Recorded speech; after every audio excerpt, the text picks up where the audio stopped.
This is not the Johnny Carson show we drink before. He's a wide receiver from USC, a little guy, scat back.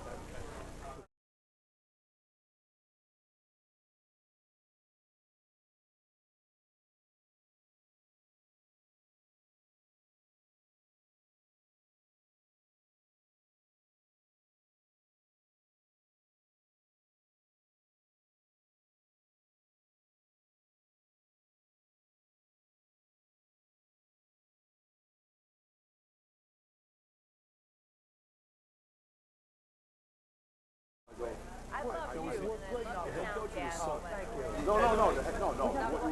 Well, after that, he was a kid. Thomas Ricky Spiegel did it. The head coach. He has some legitimacy. Michael Hayden. And then my father-in-law passed away. I don't know if I told you. Yeah, the Yankees did not on my guy. I know. You know what? But he coached you. I'm looking forward to the Yankee season.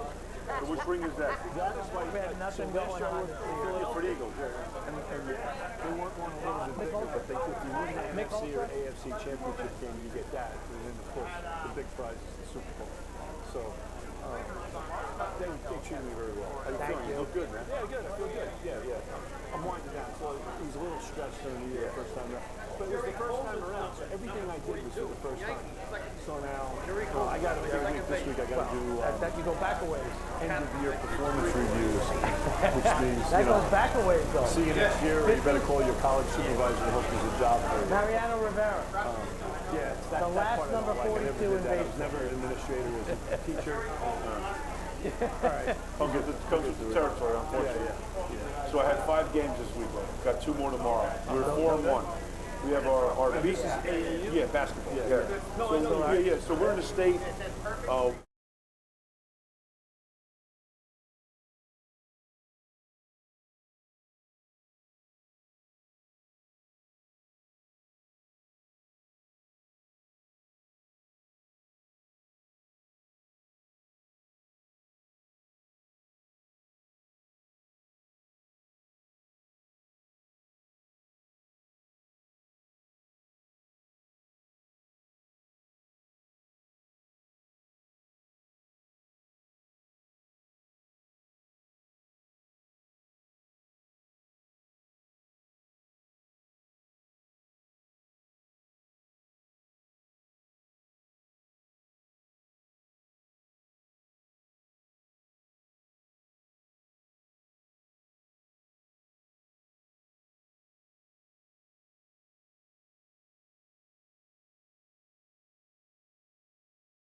They could have been a pretty decent JV high school team as you being a coach. I called 3 timeouts. Like, guys, this isn't about this. It's about this. But guess what? They've taken this from you. I want to see how many you fuck guys are ready. All right, ready? For the check. Grab a seat. We have 1 minute left. This is good. I told him out. All right, 1 minute. Where's Check. Andy Murray? Every time I kept looking up Andy Murray, showed me the tennis player. Not the same guy. That's what I thought. Yeah. I thought we were talking tennis tonight. Right. I play golf on my court. Oh, I like this giant. I gotta get another beer. Put it right behind the giant. Could you guys do me a huge favor? 1, 2, 3, 4. Can you give one raffle to everybody in the place? Like everybody to meet Tom DeMeo? Yeah, I mean, you know, over the course of the evening. You're a funny man. You're a funny man. All right, we got what? 1 minute left? All right, we're going to go live in 1 minute. What is that for? We're going to raffle off the autographed football. Oh, wow. Look at you. Yeah. I usually get 17 cents for that. That's ridiculous. 17 more cents than I get. All right. Michael's got notes too. No, I don't have, those are notes from work. I just grabbed something out of the car. Podcast. Just in case. I know nothing. What would you write I down? almost said something about me. Just some players.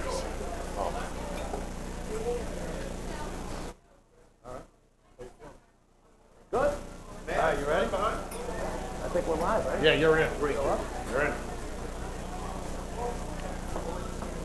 What about promoting Ultra? Is that good? Oh, perfect. All right. What do you promote? Giants? I'm promoting Club Got Soda it all with right? the Got Giants. your notes? Good. Nice helmet. Just want to go like Yeah. this. This is classic and blue. That's dark color.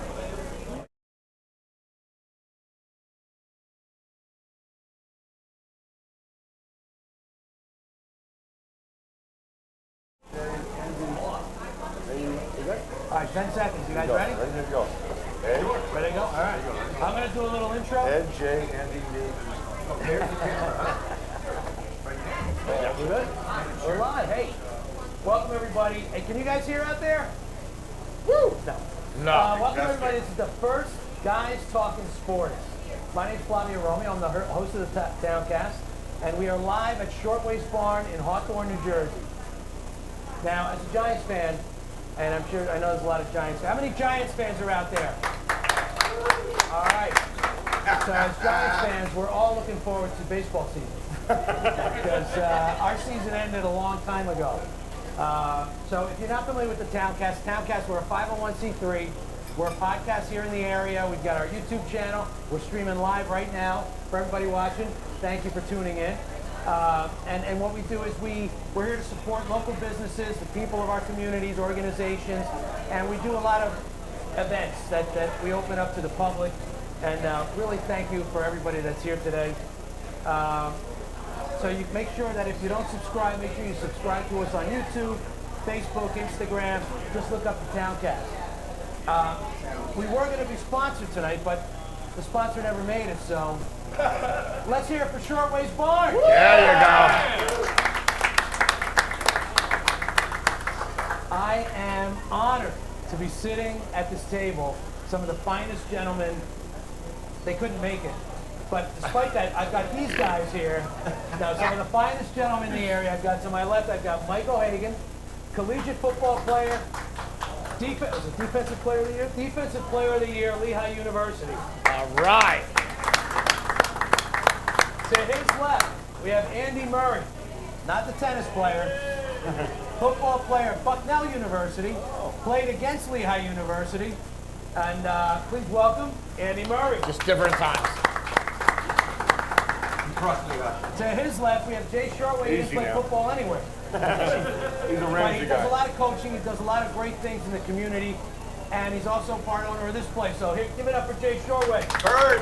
I have zero ownership. Thank you. And then at the end of the table, we've got the guy that kind of legitimizes the whole thing.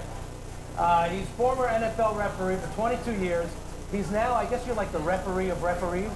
No, no, not a referee. I'm a supervisor. The supervisor of referees currently for the NFL, Mr. Ed Pan. NFL Ed! Also a former coach of Don Bosco. That's right. Yeah. You're going to get one of your former players is going to be here tonight. Oh, really? Yeah, he's going to be here. Right. So I want to thank everybody for coming. Thank you guys for coming. So we're 21 weeks into the football season. Next week is the Super Bowl, and I'm glad they made it next week, so that way Travis Kelce could be at the Grammys tonight and cheer on Taylor Swift. Yes. Help me. What's happened to my football game? All right, looking back at the season. All right, I wanted to get your thoughts overall. I mean, when you think about everything that's happened, for the Giants and Jets, you got the highlight reel for Rodgers was him running out with the flag. Yeah, 4 plays and he's out. You know, so the New York fans, Giants, Jets, we didn't have a lot to root for, but what are your takeaways overall, looking at the season, Mike? Listen, it just was a horrible situation for the Jets. They threw everything into that one hat, which I think was the right thing to do. And I think they did the right thing by reloading it for next year, because the coaching staff and all the players, and everybody was geared for Rodgers. Rodgers has a skill set that's very unique, and he's legit. Not a big fan of his personally, but you know what? You got to give him another shot. He's a great ball player, but I just feel that, you know what?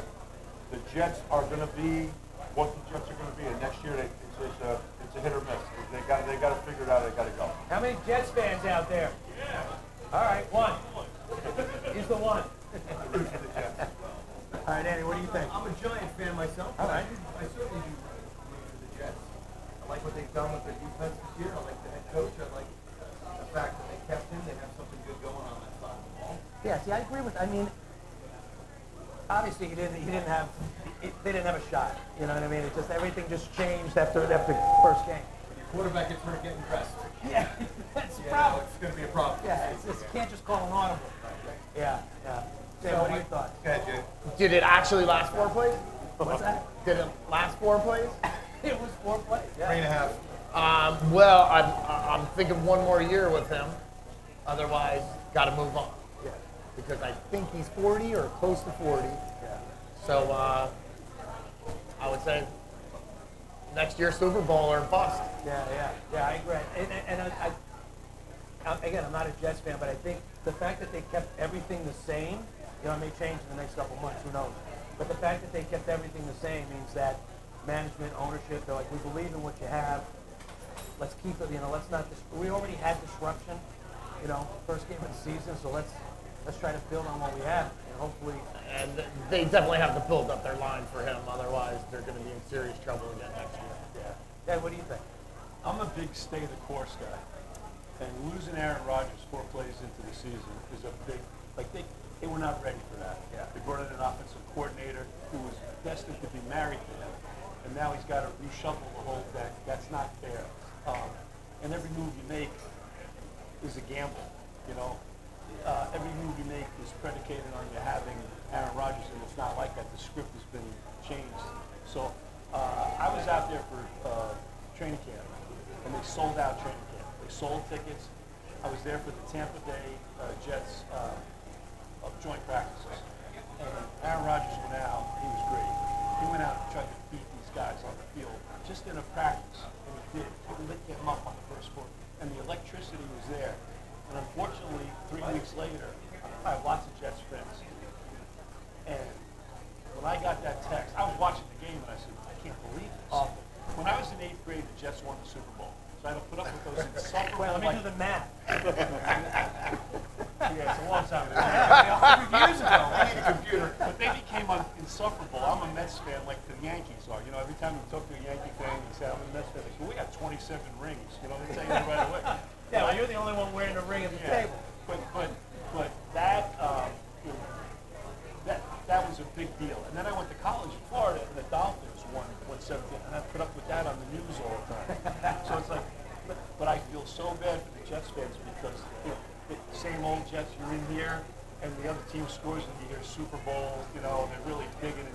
It's hard to be a Jets fan. I mean, we looked at the team, and I thought for sure they were at least going to be a postseason team going into it. Same thing with the Giants. I mean, the Giants, Daniel Jones goes out, then you had Taylor comes in, he's out, and then they bring in Tommy Cutlets. Yes. Yeah. And, you know, Wins 3 games, right? yeah, right? And you look at it, it's like, you know, and there's a lot of hype, and you hear a lot of New York sports radio, and they're all like, oh, you know, it's all hype, it's this kid, you know, he lives with his parents. But he came in, and when you expected the team to just fold, pack up, and wait till next year, he came in and he played his guts out. I mean, he played well, and he's a Don Bosco kid, Yeah. right? And Ed was a Don Bosco coach, but in baseball. Same Well, thing. the thing Very about similar. the thing about a kid like him, right? Everybody, no one understands how good that kid is. He's the best baseball player, basketball player, and football player that anybody that went to school with him ever saw. Right, sir? All you got the guys on talk radio, you got the people saying he stinks, he stinks, he stinks. He's the best guy that anybody ever played with or against. All right? We got a coach over here, a friend of ours is here. We don't understand how hard it is to get to that level in any sport. So when they say Tommy's like, he's a third string quarterback, yeah, he is. He's one of 120 people in the world that can do that thing. And not only that, but step in at that moment and out of nowhere. I mean, he had no intention of playing. And went 3 in a row. Yeah.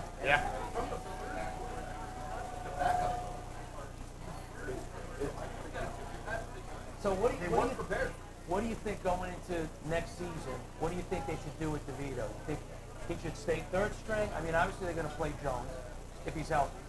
To Andy's point, the best thing that happened for that young man is he probably made about $10 million. Because by winning those 3 games, he's going to be a backup quarterback. He's going to be a backup for probably the next 4 or 5 years at $2, $3, $4, $5 million a year. Yeah. And you know what?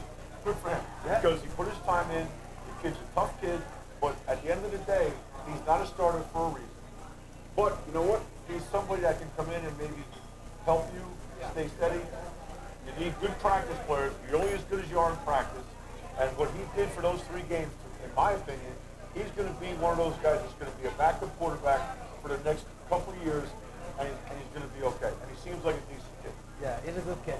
He I don't know if you guys were here, but he was at Bogey's Hoagies a few weeks ago, and just the nicest kid, taking a lot of pictures. And hats off to Pat DeMarco and all the people at Bogey's Hoagies. The kids came up, took pictures with him.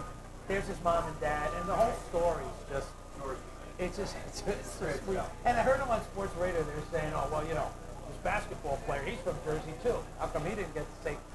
No one steps in like this. No one steps in third string quarterback. Now all of a sudden you're on the main stage, and you win. You win a few games. I think there was some sort of record that he did that for 3 games in a row. Had to be. 3 in a row. Yeah. As a third string. I think he's the first guy to do that. So let me give you a little history of him, not necessarily him, but his position. So if you remember the NFC Championship game last year, San Francisco and the Eagles. Yeah. And San Francisco had tons of injuries, and the Eagles smoked. And they had no one to put in. I don't even know if they played a regular quarterback at the end of the game. So the league, we used to have a third quarterback. They always had 3 quarterbacks, but you could only activate 2. And the third one was there for an emergency situation. We didn't have that for a long time. For a lot of financial reasons, that's whatever. I think most teams never got to the point where they needed to get a third string quarterback. And then this game came up. It was the second most important game of the year, and it was a mess. It was a debacle. It was a bad TV show. So they changed the rule and they brought back the third quarterback. Is that right? If that didn't happen, we're not talking about a young kid from Cedar Grove who went to Towncast. Yeah, it's When true. did they change that rule? Last year after the game, the competition committee got together and said that was not a good look.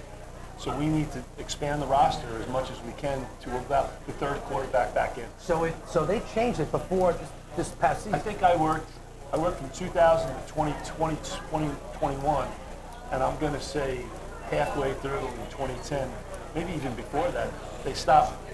He could be dressed, and he could have the radio in his helmet, but he couldn't be activated unless there was an emergency like that. And they didn't have that in place last year.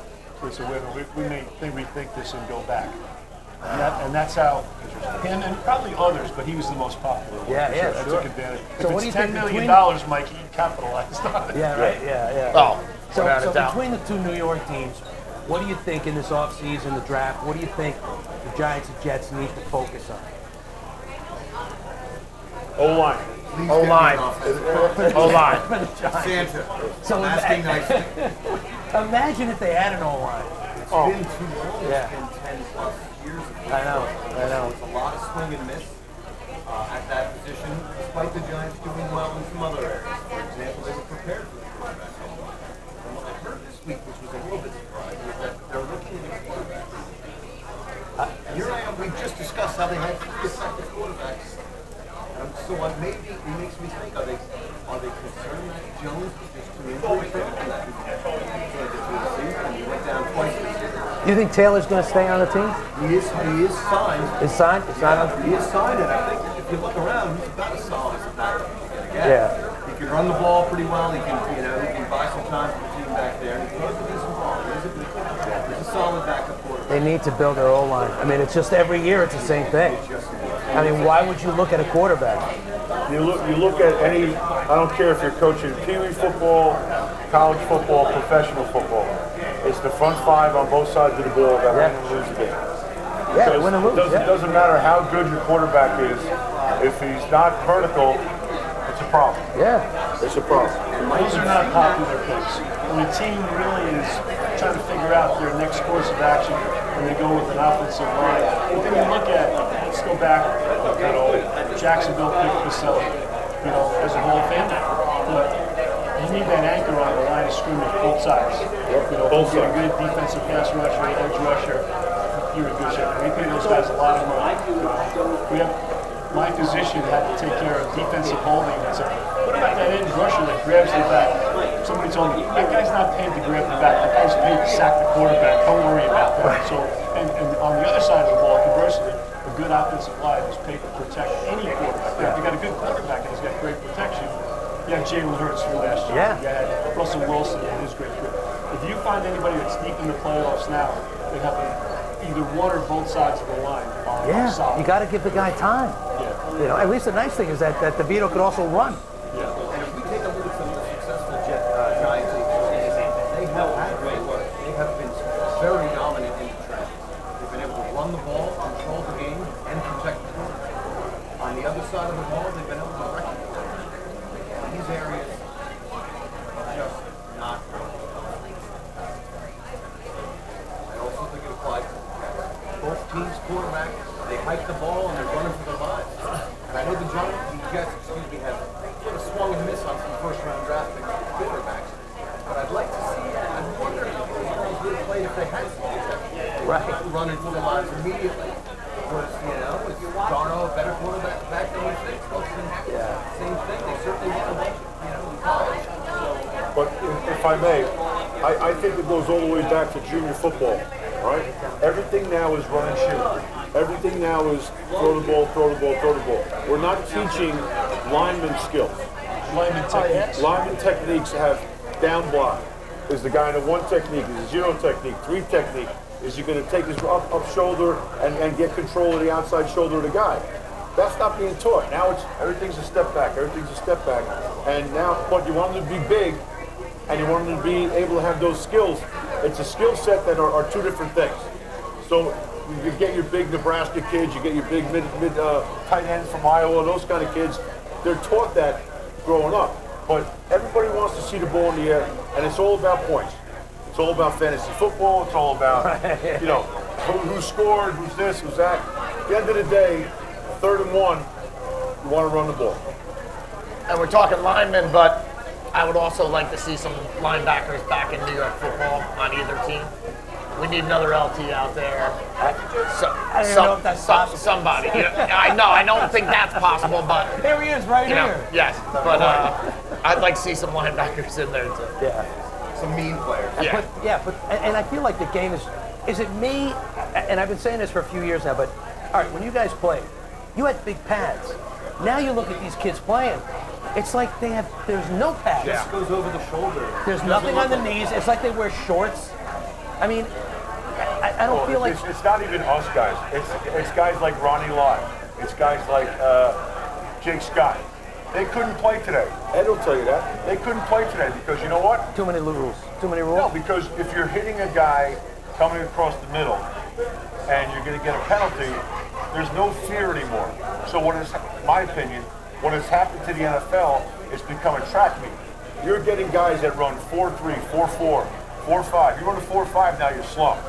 Back in the day, you were in a 4.5. You were Liam Meyer. It's all speed, right? But there's no fear running across the middle of the field because you're not going to get whacked. Because if you get whacked, you're going to get a penalty, and then you're going to get kicked out of the game. So now what happens is, as an offensive coordinator, I'm going to go get small guys. Lynn Swan and Stallworth, they were big dudes. Yeah. They were big dudes.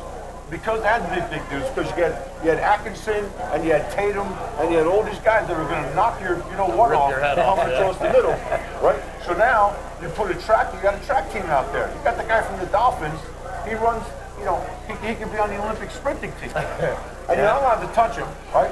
I'm not allowed to touch him after 4 yards, 5 yards. But guess what? I can't touch him. Ronnie Lott and those guys were physical defensive players that could take you off of the route. Nobody takes you off the route anymore. Yeah. And guess what? That's the game today. Let's score 100 points a quarter, and let's have 5,000 yards, and everybody's good. And that's probably why you're not going to see any LTs anymore. I mean, To Jay's point, you can't touch the quarterback anymore. But I'm talking more like pass rushing LT. yeah. He was dominant. He changed the game. Oh, Yeah. yeah. That's what I was talking. I'm not talking about anybody going over the middle. Like the Raiders of yesteryear, they wouldn't have a team because they'd be all on the bench. So Ed, in terms of officiating, over the years that you've been doing it, what have been the biggest changes that affected how the game is played? Well, I was just talking to a friend of mine here who's a tech guy. When I got in 2000, replay was confirmed. We're going to stick with replay. They voted it in. And within a year or two, we had high def. And that seems like years ago. But and I knew right then and there they were not backing off. And that was only going to get better. And it has been better. Now the thing is, now we write rules, like I said, we write rules to complement that. So not only has the technology improved that we can help out the game better, they're supposed to be a tool, but at times for our people, I'll be very honest with you, it's a crutch. We start looking for stuff like that. Well, let me back up. And I'm a fan of those old days. And I played under those rules. We spear people. My coach has told me when that guy's on the pile, he's not quite down, put your head in there. Yep. The medical people have taken over, and it's rightfully so. I was talking to a guy today on a plane, and I said, do you remember John Mackey on 60 Minutes? That's a sad state of affairs. Yeah. Like, he was looking at his shoes, and his wife was translating. We don't want to go there. That's a bad look. So we've got to be very careful, because what people don't like, and I'm not going to pontificate on this, I understand the guy goes over the middle, but there's ways you can lower the target. The defender has choices to make. There's a strike zone from here down. And yeah, the player lowers his head, the offensive player lowers his head, but the medical people want to protect that. They have to protect it. And the owners want that. So the old days, let's put a skirt on a quarterback. Those days are over. Quarterbacks make $40 million a year. Owners don't care if you penalize my defense if you protect that guy right there. Right. So that's something that most people don't know. Now, when you watch a college game, I'm in here on Saturday afternoons and I'm watching a college game and I'll throw a kid out the target. Oh, that's not fair to the young man. In the NFL, if you hit somebody, chop block them or low block them or hit them going over the middle, Tuesday you're getting a letter from them about a fine that's coming up. Yeah. College football, they get paid now. I'm not going to go there. That's their own money, the NIL money. However, they can't find it. So what's the only recourse to keep the game safe? You don't. And it's sad. The 21-year-old walking off the field escorted by an assistant coach is not pleasant, but it is safe. And when I see guys on the field, players on the field, lower their targets, and we have shield blocks, which are it's like a moving pick in basketball, versus a blindside block. There's a way to block to be efficient and safe, and there's a way to be efficient but dangerous. You got to realize that works on both sides of the ball.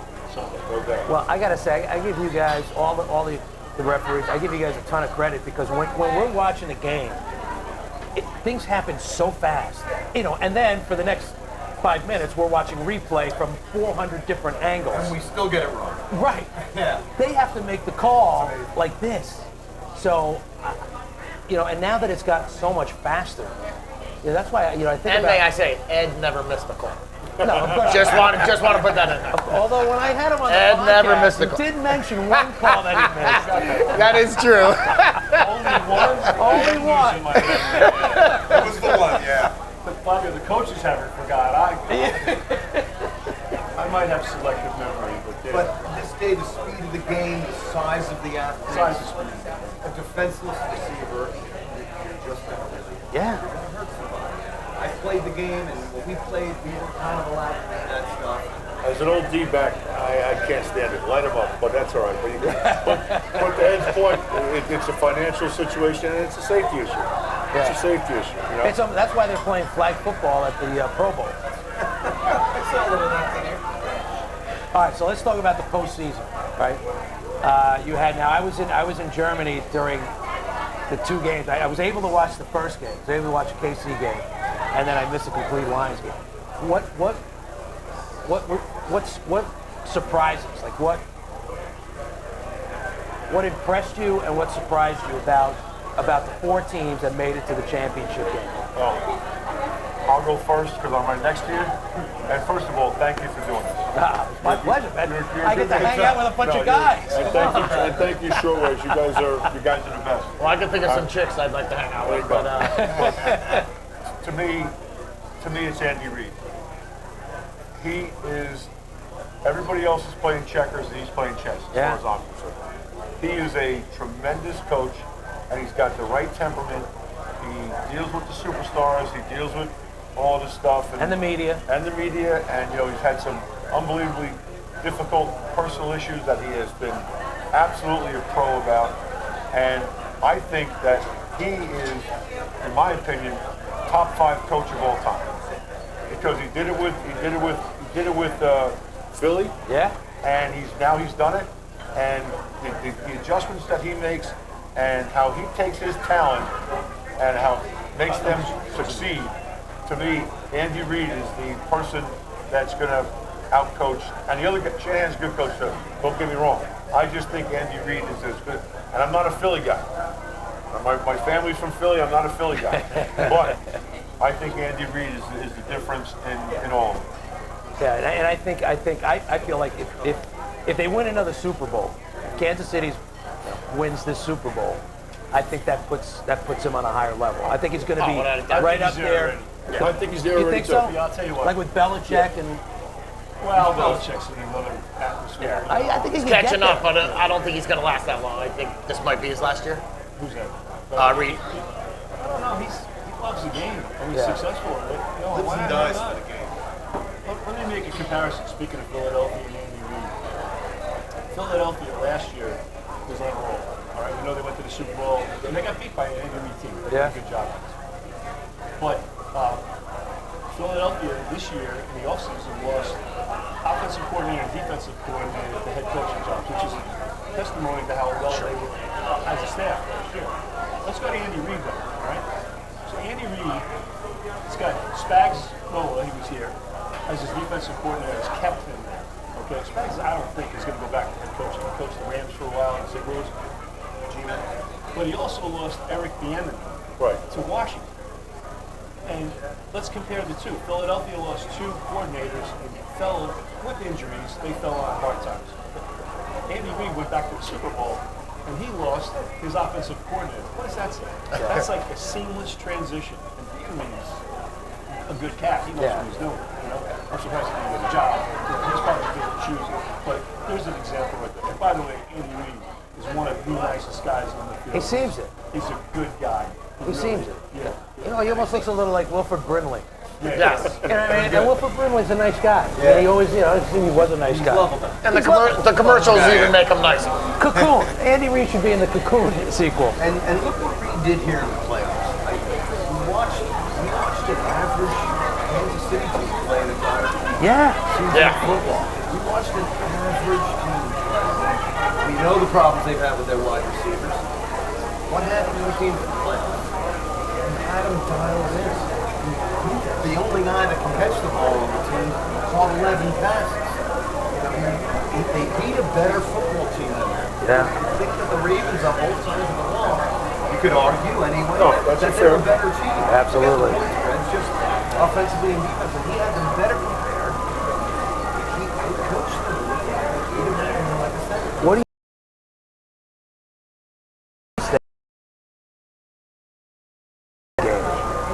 or that Casey did right? Coaching. Coaching, and I was surprised, that Lamar, who I thought had an MVP season, I think he stands to win the regular season MVP. What he did this year exceptional. I mean, that team is built to run like no other team in football. And they had running backs that were fast, that were big, that were strong, that could carry this running burden. So he didn't have to run it. He did such a good job in the regular season of choosing his places to run to get that first down, not just to run a 45-yard touchdown because it was there. He was really handling the offense well. In the playoff game, he seemed to just want to air it out, and he hung back and didn't take those opportunities to run. I thought he had a bad game. Despite throwing for 300 yards, I don't think he managed the offense like I saw him do the rest of the regular season. Yeah. They should. In my opinion, they should have won that game. But Kansas City figures out ways to win. Kansas City had 2 guys drilling down to spy him. Okay? So, again, to Ed's point, Andy Reid figured out a way to take Lamar out of his comfort zone. Because his comfort zone is the run. Yeah. You know, you check 1 guy, you check 2 guys, and then you take off. Well, when he checked the 3rd guy, well, there's a guy standing right there. Now you got people rushing, you got people coming in. All right, if you spy a guy like him, all right, now again, he made a couple great plays, he broke some tackles, he did a great thing. Great out. But again, he's playing chess, other guys are playing checkers. No one spied him with 2 people all year. He had 2 guys. But again, now you're talking about you have special athletes in the secondary.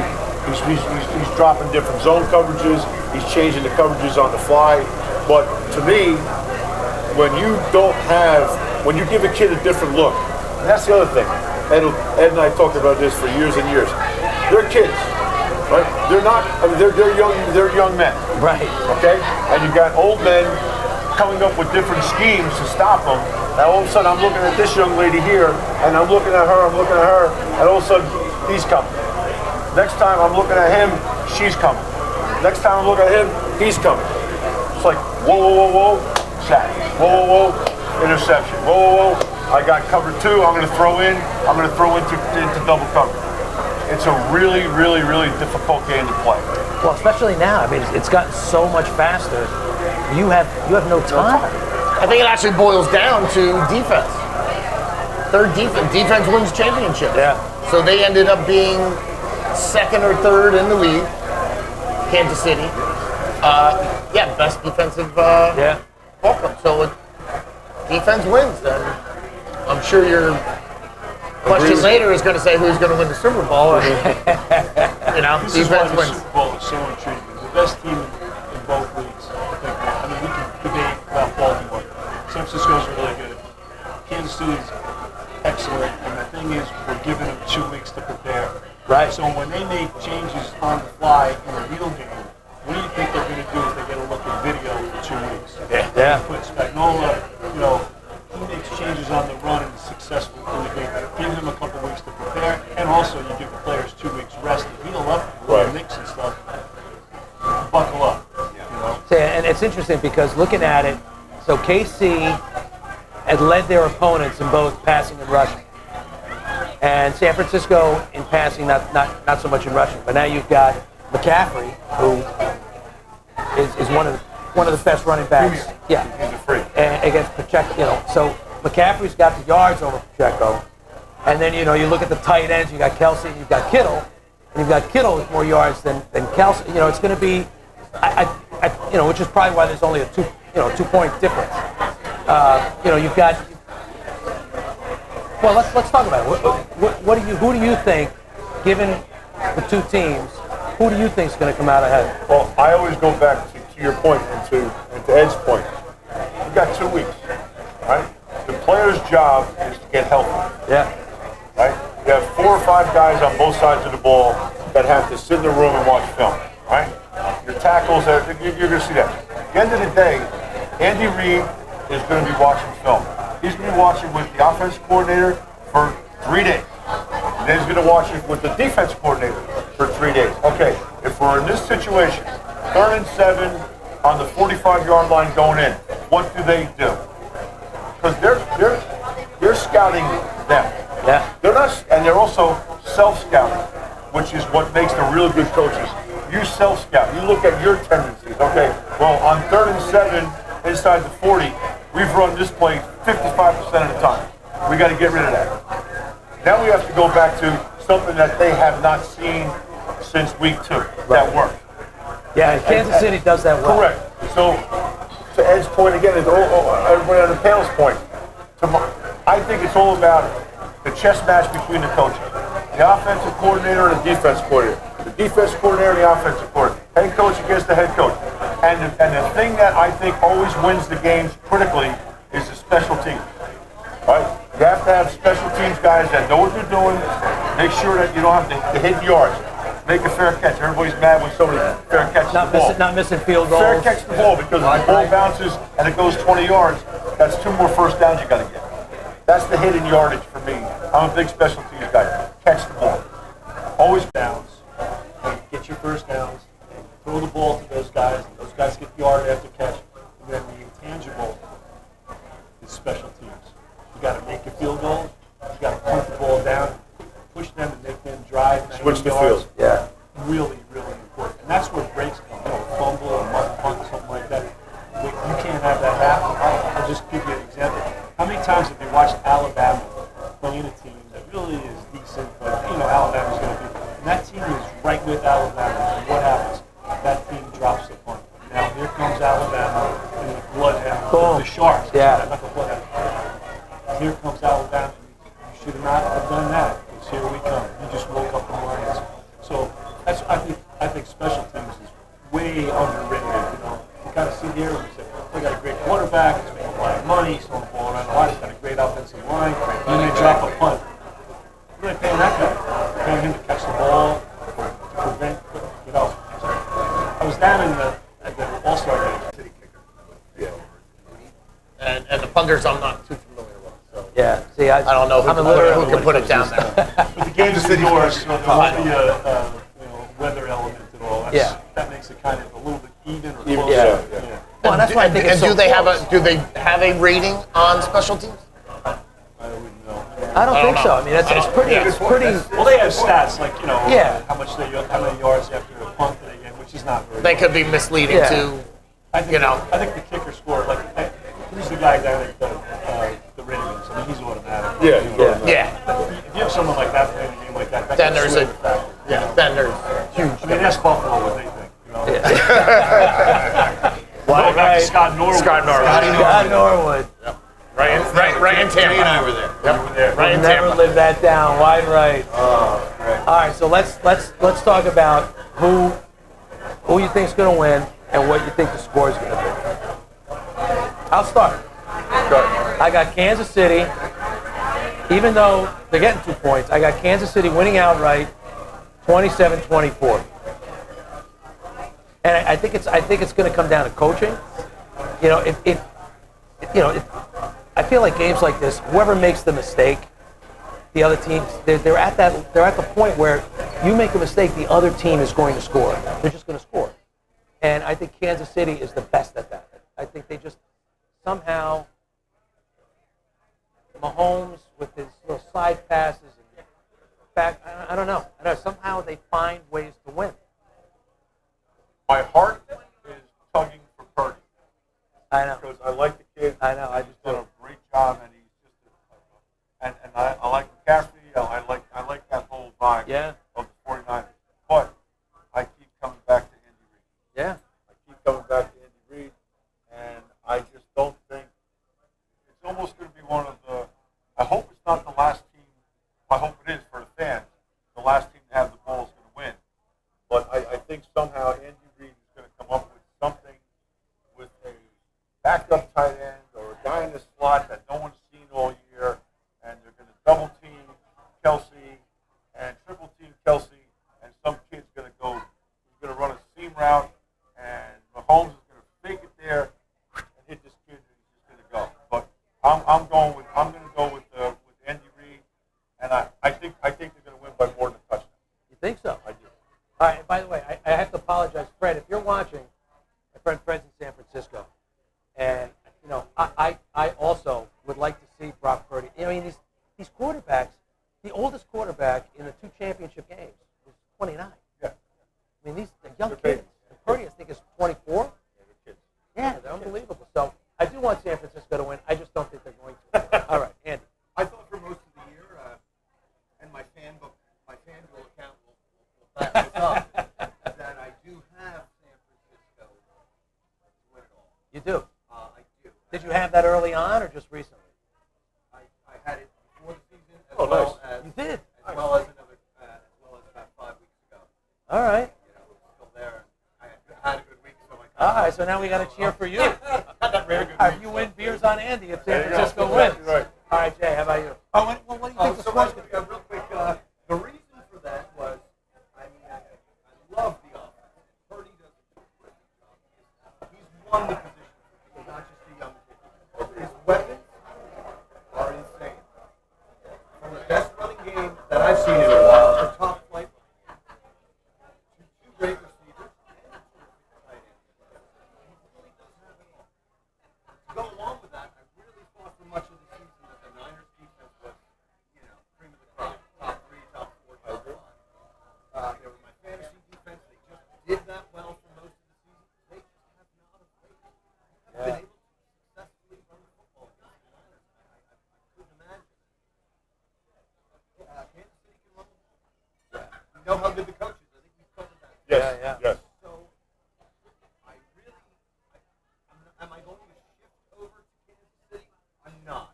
Attaboy. But it's a 1 or 2 point game, and I think predicting a 1 or 2 point game is fair. I think that really tells you what kind of a game it is. Yeah. So, I'm going to take San Francisco, but not with the same fervor, if you will, that I had earlier. Are you beating the spread? Because you're giving 2. I'm laying it. All right, that's fair. Jay? Correct me if I'm wrong, but I think they played like 4 years ago. Same 2 teams in the Super Bowl. 4 years. So I do like KC, but I'm going to go with the revenge factor. Oh. And I'm going to take the Niners. All right. And before you next ask the next guest, he cannot answer that question. I know. He's got to take a bye. I will say one thing though, and I'm with you. I like Andy Reid, but I think Kyle Shanahan is another great coach. Great coach. Yeah. And again, give him 2 weeks and his staff 2 weeks, and without factoring into breaks or injuries that occur, you know, this is a toss-up. We should really have a great time. It's Clash of the Titans. I think it's going to Yeah, be definitely going gonna be a great It's going to game. come down. It's going to come down to time clock. Who said it before? Clock management, time management. Well, yeah, that's always important. I mean, I think it's going to come down to that. Or a break here and there. And Reed does do that well. He does do that well. And that's something the Giants are horrible at. Top management. All right, so we got Speaking we got 3 KC and 1 San Francisco, and 1 who just appreciates the game. Yeah. All right, now more importantly, I'm gonna lay the over/under on Taylor Swift's items. So we're gonna go down. I'm gonna lay the over/under on how many times they show Taylor Swift during the Super Bowl. I'm gonna lay it at 11. 11 times. Is that a dealing price? Can I deal on that price? Yes. Yeah, FanDuel picked it up. They picked up my line. Definitely over a dozen times. I'm gonna lay the line at 11. You think over/under how many times you're gonna see Taylor Swift? Personally, I don't I give a shit. think that this Taylor Swift thing is off the charts ridiculous. Because you know what? She seems like a nice young lady. Kelsey seems like a good guy. They're having a nice time. The fact that she's a billionaire and all that kind of stuff, she's the greatest. But you know what? 11, I think it's going to be 725. Because, Really? you know, All right, yeah. taking the over. But it's okay because she's I think the whole thing, meeting her family, her showing up, I think she's a nice kid. Again, she's a kid. She happens to be a billionaire, incredibly talented, but she has a boyfriend who's a football player, and the fact that people are giving her a hard time, to me, is absolutely ridiculous. You know what? She's having fun. She's having fun. She's having fun, and she's a nice. She seems like a nice kid, and she's had some situations which, unfortunately, how I know about it is also unfortunate. But I think she's a good kid, and I'll go with the over 11. I'll go over. Over 11. All right. You're not that stalker, are you? Now it gives everybody a reason to watch the game, other than the commercials. Now you can watch the game and mark down how many times you see Taylor Swift. She's a good kid. She is. I thought in the AFC Championship game, they did a decent job of not overshowing. Yeah. For lack of a better description. I know it gets on the nerves of some avid football players and the like. It doesn't bother me now. She's certainly very talented. Yeah. She's very likable. And I don't It care. doesn't harm me at all. I'm a fan. Yeah, I think the NFL is looking at it. You got the commissioner looking at it and saying, "Look at the Peacock game we had. That was a KC game, right? Look at we had more viewers Cha-ching. than ever Put the camera on her. Keep it going. We got all the Swifties that don't even know about football that are sitting there, and it's the Swiftie Effect has gotten so many people interested in football just so they can see her show As a up. lifelong Dolphin fan, I did not watch the Peacock game. out of principle I know, I alone. invited you over. Out of principle alone. No way. No way. I'm going to go under the 11. You're going to go under We 11. can't all go the same way. All right. And I'm going to doing that in the NFC Championship game. I thought they did a decent job of not overshowing her. Yeah. And then I'm hoping that they run with that. Certainly show her. It's been fun this year. You know, it doesn't really bother me that much. Yeah. If they were to overshow it, Yeah. it would take away I a agree. little bit for me, but not so Yeah, I was looking at the number of passes he caught, touchdowns, and you figure per quarter, if it's 3 times per quarter, you're over by 1. I can't believe we're having this discussion. I'm struggling with this.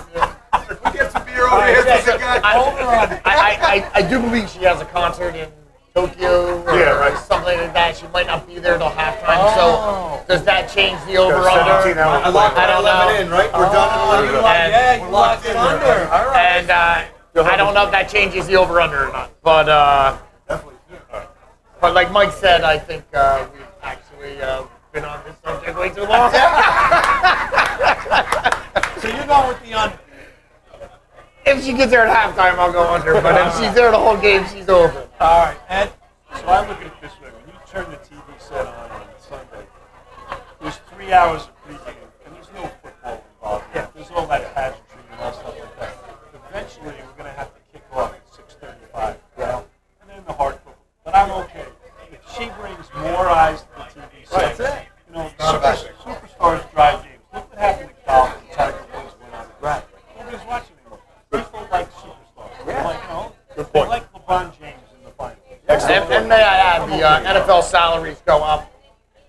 So, it can't hurt. Mine's not based on that. I'm just joking. all right. So with that said, we're going to open it up. Anybody has any comments or questions that you want to ask the panel? Any thoughts about the game coming up? TJ, anybody? Nope. All right. We got a raffle. I have a couple of things. Yeah. I have a couple of things, right? This guy here, Ed Kemp, okay, has been involved circularly with our family for a long time. My father-in-law coached Ed Kemp when in Pop Warner football. Wow. He was the official my first year coaching high school football at Hawthorne High School when we lost in the state finals to Lyndhurst High School. Right?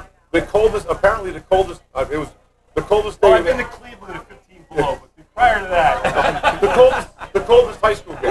Absolutely. Really? The coldest high school game. Let me tell you, that was, what year was that?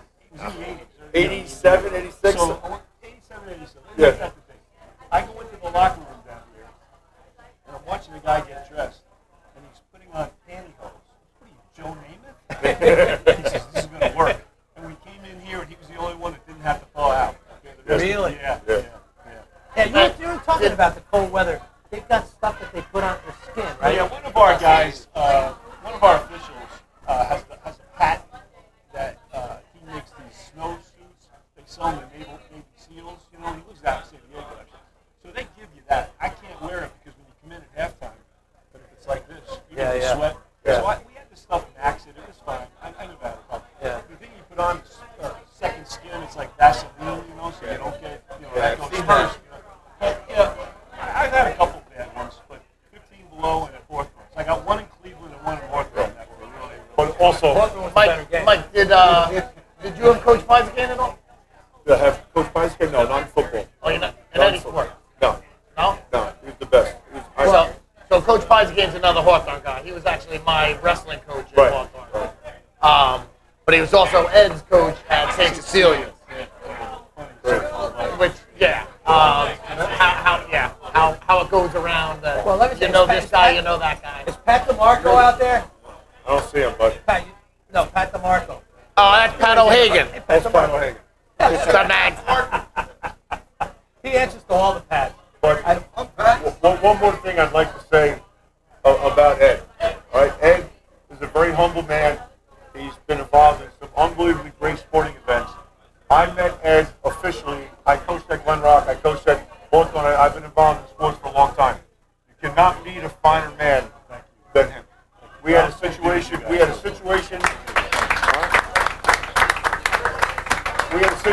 when I was coaching at Glen Rock where an officiating crew, for lack of a better term, was horrible. And I'm up in the booth. I'm the eyes in the sky, right? So I see what's going on. I know football pretty well. I've been lucky to be with guys like Joe in my life, and I've been around good coaches. And I'm looking in the sky. We have a fourth down play, and they throw it over the top, and the back judge is 15 yards in front of the plate, turns around. The kid fell down. A sniper, he chipped over the 30-yard line. The ref turns around. He throws the flag. We lose that game because of that play. Keeps us out of the state playoffs. Okay. So we call, what are we going to do? We don't even want to be crying wolf, but I'm like, hey, listen, that's BS. That's really bad. And the same guy, like we call Ed, right? Because he was in charge of all the officials in North Jersey. He came to Glen Rock High School on a Monday night when we were watching film, and he spent 3 hours with our staff to go over every single thing. This guy's in position. This guy's not in position. This guy should have done this. You guys are right. I'm going to write him up. Blah, blah, blah. My point is, there's a reason why he's in charge of NFL officials. He has the most character. He's on point of the game, and I'm proud to call him my friend. And I want to thank you, Ed, for all you've done. Yeah, all right, man. We got a little sidebar to that story. So I was at the game. I happened to be at the game. We were locked out by the NFL. This is 2012. I'm at the game, and I saw the play, and I'm like, oh, my God. This is at halftime. Okay? So we're at Elmwood Park, and it's a long walk from the Elmwood Park field to the school. So they started walking with the teams. And if you have a controversial call, the last thing you want to do is walk alongside the head coach of Glen Rock, who's a good guy. He's walking, and I'm right behind him. And he is giving him a hard time, but they shouldn't be there. You know, it's like baseball. Walk away. Walk away. Walk away.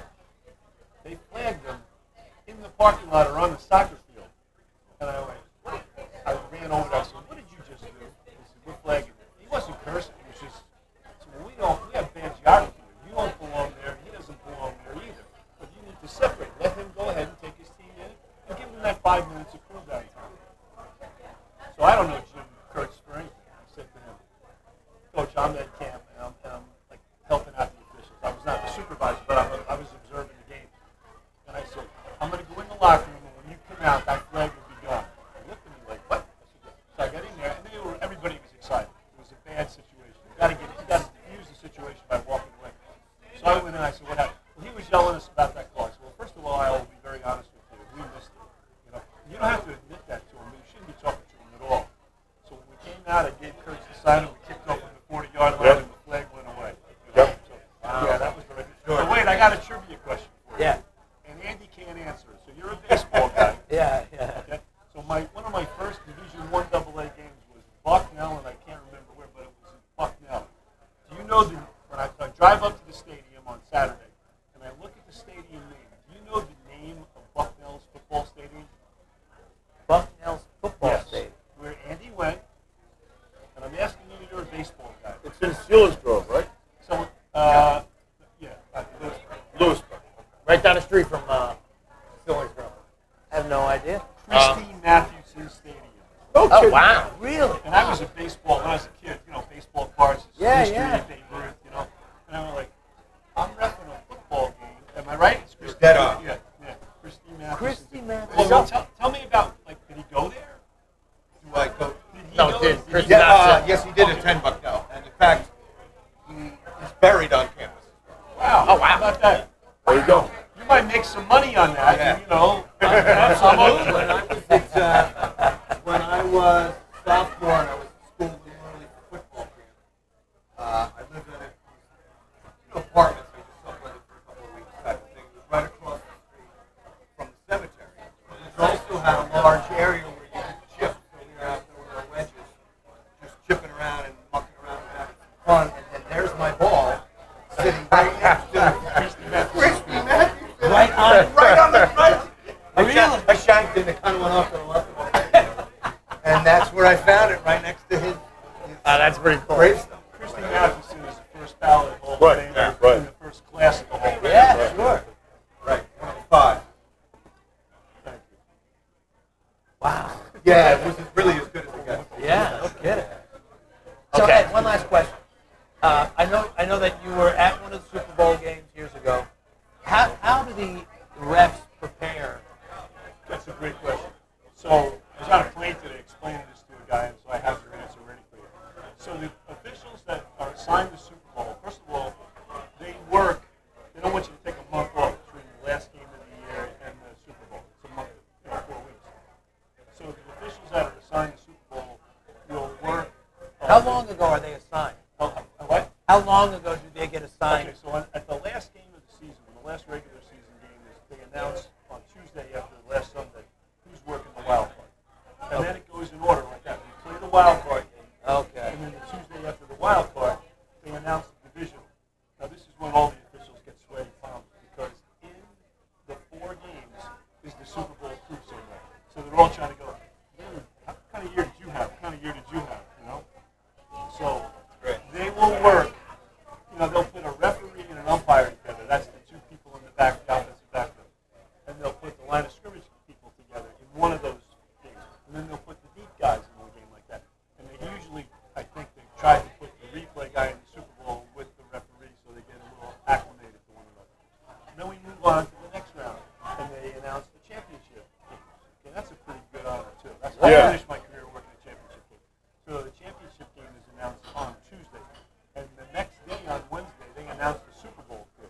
So from that day forward, once you rep the championship game, you're out. You can't work anymore. Everybody gets one except for the Super Bowl crew who works the division. So from that day forward, once the championship game is over, you have 2 weeks. And our normal pregame on a Saturday is 2.5, 3 hours. That's in addition to all the work we're doing. Well, what you're doing on the day before a game is like 3 hours worth of work. You're doing that every day leading up to the Super Bowl. Wow. So they'll say, Flavio, you look at Kansas City's offense.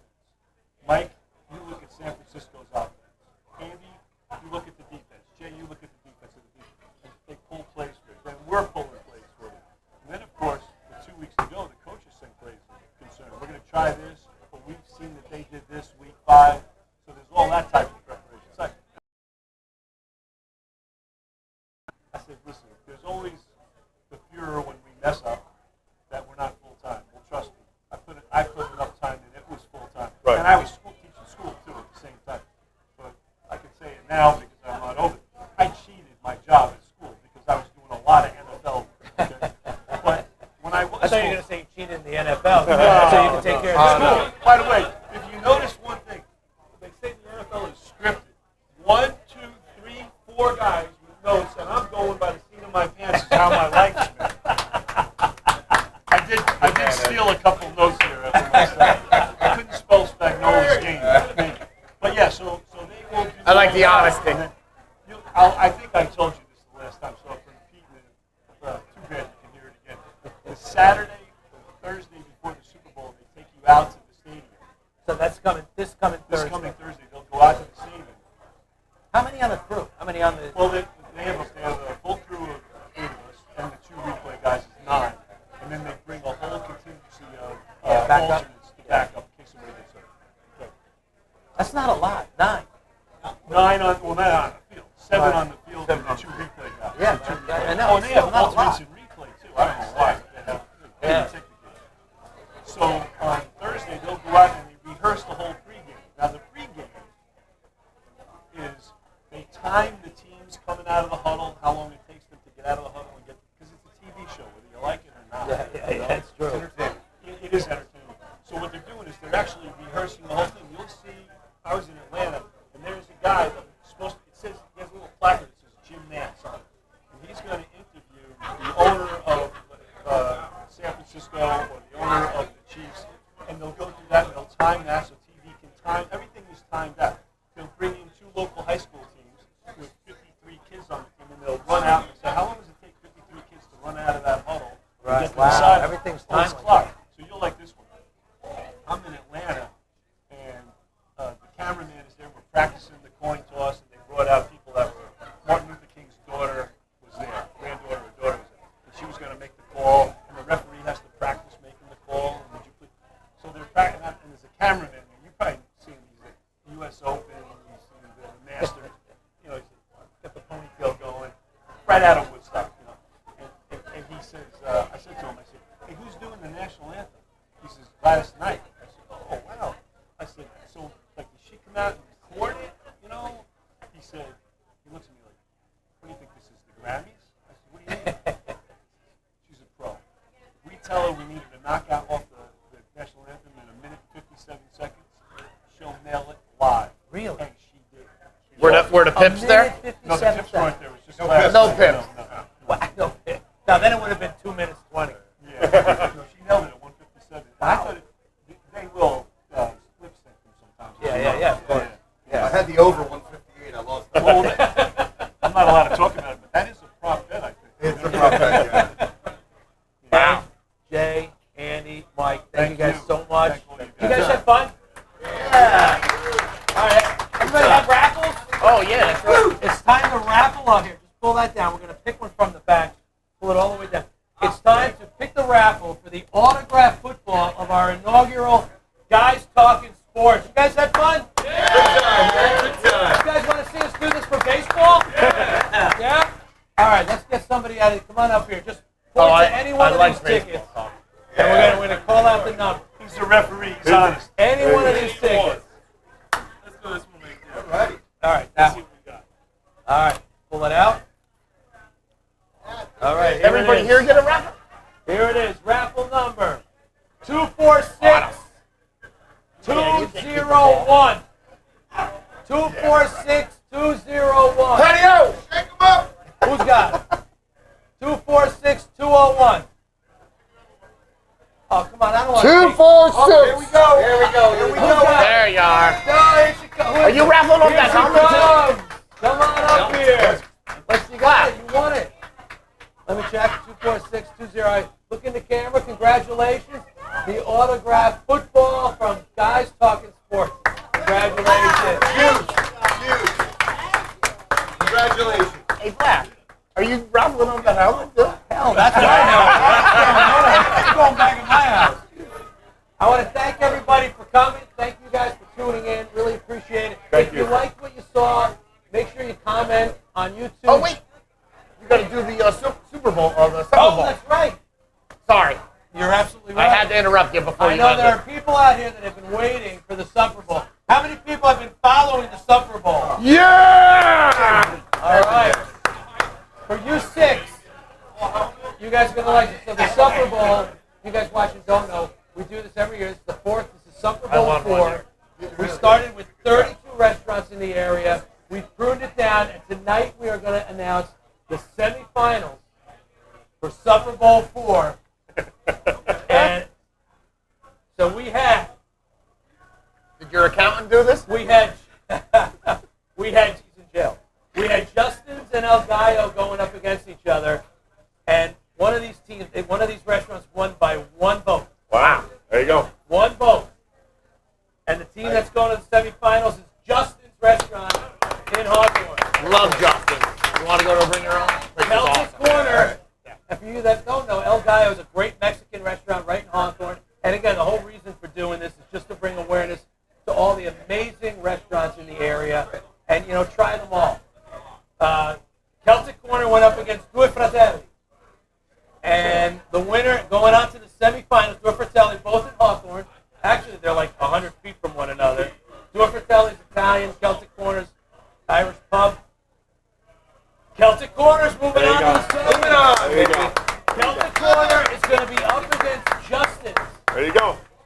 On the other side, we had Blackjack Mulligan's versus Front Porch. Now, Front Porch won Lord of the Wings last year.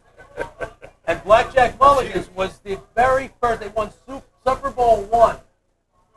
So Blackjack Mulligan's went up against Front Porch, and Blackjack Mulligan's moves on Wow. There you to go. the semifinals. Congrats. The next was Villa Rosa up against Patagra. Now, Villa Rosa also, they not only won Super Bowl, they won March Pizza Madness, which is coming up this year. They won both. So Villa Rosa and Patagra up against each other. Villa Rosa's moving on to the semis against Blackjack Mulligan's. So you've got Justin's versus Celtic Corner. You've got Blackjack Mulligan's versus Villa Rosa.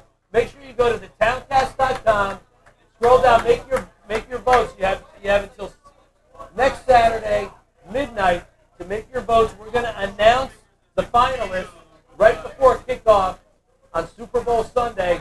And then when all the football's over, we're going to announce the winner of the Super Bowl the following week on the 18th, February 18th. There you go. So get your votes in and enjoy the Super Bowl. And again, thank you guys so much. you. Really Yeah. appreciate it. And was Shortways in there at all?